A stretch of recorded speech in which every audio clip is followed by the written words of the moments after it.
السلام علیکم۔ وعلیکم السلام، خیریت سے ہیں؟ جی الحمدللہ۔ اور کفیل بھائی کیا حال ہے؟ جی سب اللہ کا کرم ہے، دعا ہے آپ لوگوں کی۔ ارے ابھی ٹھیک ہے، دیکھ رہا تھا سوشل میڈیا پہ جو چل رہا ہے، کیا معاملہ تھا یار، بہت زیادہ طول پکڑ لیا ہے یہ تو۔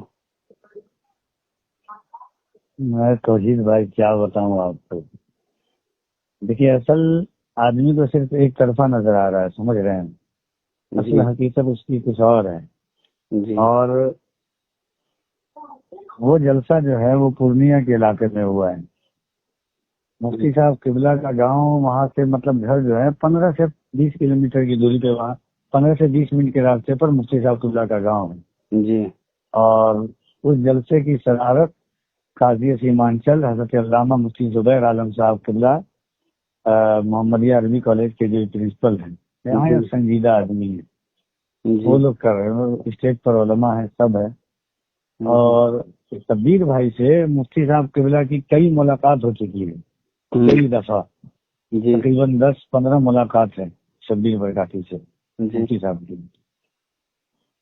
اور دوسری چیز یہ ہے کہ گھنٹوں گھنٹے وہ بیٹھے ہیں، ایئرپورٹ پر رہے ہیں ساتھ، روم میں رہے ہیں ساتھ، روم جی میں آپ بیٹھے ہوئے ہیں، روم میں بیٹھ کر کے شبیر برکاتی کے ساتھ کھانا کھا رہے ہیں۔ جی اگر اصلاح کرنی تھی تو آپ اس وقت بھی اصلاح کر دیتے۔ چلیے ہٹائیے، اگر وہ اصلاح قبول نہیں کر رہے تھے تو آپ کا گاؤں تھا، جی آپ گاؤں کے لوگوں کو بلا کر کے منع کر دیتے کہ اس میں قاضی سیمانچل ہیں، علماء ہیں بڑے بڑے، تو شبیر برکاتی کو نہ بلاؤ۔ آپ کیوں کھڑے ہوئے تھے؟ میں وہی بتانا چاہ رہا ہوں، تو لوگوں کو منع کر دیتے۔ جی تو یا شبیر نہیں، جب شبیر آ رہا تھا تو مفتی صاحب قبلہ جب جان رہے ہیں کہ وہ ویسا پڑھ رہا تھا، مفتی صاحب قبلہ نہیں آتے۔ اور مفتی صاحب قبلہ جب وہاں آئے تو شبیر نے اس دن، آپ دیکھیے گا، شبیر نے اس دن جو اپنا مطلب اپنی سابقہ ریت اور روایات سے وہ پڑھتا ہے، ہاں ہاں وہ تو اس دن ذرہ برابر اس نے وہ حرکت نہیں کی ہے۔ اور آپ ویڈیو غور سے دیکھیے گا، یوٹیوب پر ابھی بھی موجود ہے لائیو۔ جی تو وہ میں جب شبیر بیٹھا ہے تو میں حضرت علامہ مفتی زبیر عالم صاحب قبلہ کی طرف اشارہ کر کے بتایا ہوں کہ بڑے ادب کے ساتھ پڑھیے گا، قاضی سیمانچل ہیں۔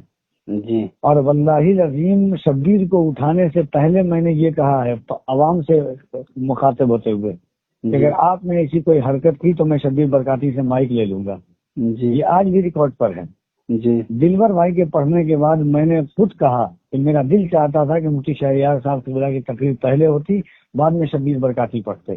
جی یہ ابھی بھی ریکارڈ میں ہے، مطلب یہ سب حادثہ ہونے سے پہلے کی بات میں بتا رہا ہوں، جی جو آج بھی لائیو چینل پر موجود ہے۔ اس کے بعد شبیر بھائی پڑھیں، اور جیسا ہوتا ہے شبیر نے جیسے پڑھ کر کے بیٹھے، عوام بالکل جانے لگی، ایسا لگا کہ پورا جلسہ خالی ہو گیا۔ غصہ آئے گا کسی کو بھی، لیکن جب علاقہ تھا حضرت کا یا مفتی صاحب قبلہ فہرست بنا رہے تھے تو اس میں ہی یہ کر لیتے۔ تیسری چیز یہ تھی کہ جب مطلب اصلاحی مقصود تھی تو مفتی صاحب قبلہ کو اصلاح کا بھی ایسے تو ہے نہیں کہ مفتی صاحب قبلہ جاہل ہیں، بڑے عالم ہیں، تاریخ شریعہ کے خلیفہ ہیں، ہاں زمان صدیوں سے اسٹیج کی دنیا پر ہیں۔ جی اس سے پہلے مفتی صاحب اس کو کلوا کہہ رہے ہیں، وہ کہہ رہے ہیں کہ گجرات میں جا کر کے بہاریوں کو گالی دے گا، یہ نچنیا ہے۔ وہ اسٹیج پر بیٹھا ہوا ہے شبیر، اس کے بعد کہہ رہے ہیں کہ مائک چھین لیجیے گا، ایک کو چھین لیجیے گا تو مدرسے کا بچہ اس سے اچھی نعت خوانی پڑھ دے گا، اچھل کود کرتا ہے، اس کی آواز کی نقل اتار رہے ہیں۔ ہمارا کہنے کا مطلب یہ تھا توحید بھائی کہ گاؤں حضرت کا ہے، علاقہ حضرت کا ہے، کم سے کم مہمان کی حیثیت سے اس کو اتنا ذلیل تو نہیں کرنا چاہیے۔ بات اور صحیح دوسری چیز یہ ہے کہ اللہ رب العزت، میرا کہنے کا مقصد صرف اتنا تھا کہ جب آپ ہم سے بہتر حضرت جانتے ہیں، علماء جانتے ہیں کہ مفتی صاحب قبلہ جانتے ہیں کہ حضور کی تبلیغ کا طریقہ کیا تھا، اصلاح کا طریقہ کیا تھا۔ جو لوگ آج سوشل میڈیا پر لکھ رہے ہیں کہ مطلب صحیح کیا ہے، یہ کیا کلوا بولنا کہیں سے روا ہے کسی انسان کو؟ قرآن کو کہتا ہے ولا تنابزوا بالالقاب، کسی کے ایپ ولا تناب، قرآن تو ڈائریکٹ کہتا ہے ولا تنابزوا بالالقاب بئس الاسم الفسوق بعد الایمان۔ جی مسلم شریف کی 17 سے زیادہ حدیثیں ہیں صرف نرمی سے گفتگو کرنے پر۔ جی حضور نے فرمایا کسی کی اصلاح کرو تو مخدوم بہار، مکتوبات 2 صدی میں مخدوم بہار کا پورا خط ہے اصلاح کے حوالے سے۔ جی تو اصلاح کا بھی ایک ایسا مووی، ایسے لوگ نہیں ہیں کہ اگر آپ محبت کے ساتھ اصلاح، بزرگوں نے اصلاح کی ہے تو لوگوں نے قبول کیا ہے. جی اب آپ کلوا کہہ کر کے کسی کی اصلاح کیجیے گا تو کوئی اصلاح قبول کرے گا؟ جی کسی کو نہیں گجراتی کفیل بھائی، وہ جو کہہ رہے ہیں کہ کمرے میں اصلاح کرنی چاہیے تھی، تو جیسے کچھ لوگ یہ سوشل میڈیا پہ کہہ رہے ہیں کہ غلطی اگر اسٹیج پہ ہوئی ہے تو جو ہے اصلاح بھی اسٹیج پر ہی ہونا چاہیے، کمرے میں کیوں ہو؟ نہیں، یہ کوئی ویسا انسان نہیں تھا جو پوشیدہ انسان تھا کہ جس کی غلطی مطلب ظاہر نہ ہو. جی جس کی غلطی تو ظاہر ہے نا اس کی. جب اس کی غلطی ظاہر ہے تو آپ پہلے تو صورت یہ تھی کہ منع کر دیتے کہ شبیر کو نہ بلاؤ، شبیر رہے گا تو میں نہیں جاؤں گا. پہلی صورت یہی تھی کہ آپ اپنے آپ کو بچاتے. جو دنیا جانتی کہ وہ کس انداز سے پڑھتا ہے، لوگ ناچنے لگتے ہیں، یہ میں شبیر کی حمایت میں واللہ العظیم نہیں بولا ہوں. میں اس لیے بولا ہوں کہ صرف اس لیے کہ کلوا، گجراتی، نچنیا وہ بیٹھا ہوا ہے. حضور کا منبر عزت کے لیے، کسی کو ذلیل کرنے کے لیے حضور کا منبر نہیں ہے. جی اور میں مفتی صاحب قبلہ کی کتنی عزت کرتا ہوں وہ مفتی صاحب قبلہ خود جانتے ہیں. کسی سے پوشیدہ نہیں ہے. میرا صرف اتنا، میں نے مائک میں 3 دفعہ کہا حضرت چھوڑ دیجئے. آپ دیکھیے گا ہمارے ہاتھ میں 3 دفعہ مائک آئے گا، حضرت چھوڑ دیجئے. میں نے حضرت کے پیر بھی ڈال مطلب انگلی کیا کہ حضرت آپ چھوڑ دیجئے. اس کے بعد میرا جب مجھ کو برداشت نہیں ہوا شبیر رونے تو میں شبیر کو اٹھایا. میں نے کہا کہ آپ چلیے روم میں.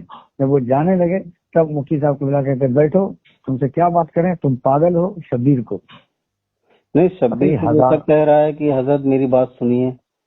ہاں، وہ شبیر نے کہا کہ حضرت میری بات سنیے. تمہاری بات کیا سنوں، تم پاگل ہو، یہ ہو وہ ہو. جی اب بتائیے کہ ہزاروں لوگ سامنے موجود ہیں، گاؤں آپ کا ہے، علاقہ آپ کا ہے، کم سے کم محبت کے ساتھ اسے ایک بات کر لیتے. جی جی اور ویڈیو میں آپ دیکھیے گا جب وہ حضور مفتی اعظم کا کلام پڑھ رہا تو قاضی سیمانچل بھی رو رہے تھے. وہ پیر صاحب مجاہد حسین صاحب بیٹھے ہوئے تھے، وہ بھی رو رہے تھے. ہم نے مفتی صاحب قبلہ کی ذات سے یا کسی، ہمیں صرف اس بات سے دل شکنی ہوئی کہ اصلاح. اب فرعون جیسا ظالم اور سرکش بادشاہ خدائی تک کا دعویٰ کر چکا. اللہ نے موسیٰ اور ہارون علیہ السلام سے کیا کہا؟ اذهبا الى فرعون انه طغى فقولا له قولا لینا لعله يتذکر. جا کر کے نرمی سے بات کریں فرعون جیسے ظالم بادشاہ سے. فرعون کا جرم دنیا کے سامنے نہیں تھا، اجاگر تھا دنیا کے سامنے. پھر اللہ نے کیوں کہا کہ نرمی سے بات کرو حضرت موسیٰ اور ہارون سے؟ جی جی آقا علیہ الصلوۃ والتسلیم حدیث میں نہیں ہے کہ شخص آ کر کے مسجد کی دیوار پہ پیشاب کر دیا، حضور نے کس طرح اس کی اصلاح کی؟ حضور کے بستر پر آ کر کے پاخانہ کر دیا، حضور نے کس طرح اس کی اصلاح کی؟ آقا علیہ الصلوۃ والتسلیم کی زندگی ہی ہمارے لیے مقصد حیات ہے. جی لیکن کچھ لوگ جو اس کو شیئر کر رہے ہیں، مطلب بات وہیں تک رہتی ہے تو ٹھیک ہے، اس کو جب سوشل میڈیا پہ لے آئے، کل سے فیس بک اور یوٹیوب ایک دم جنگ کا میدان بنا ہوا ہے، 2 طبقہ ہو دیکھیے گیا ہے. میں اس سے انکار نہیں کرتا ہوں کہ میرا جارحانہ انداز جو تھا وہ غلط تھا. جی ہاں، لیکن میری بات میں اس پر ابھی بھی کہہ رہا ہوں کہ مفتی صاحب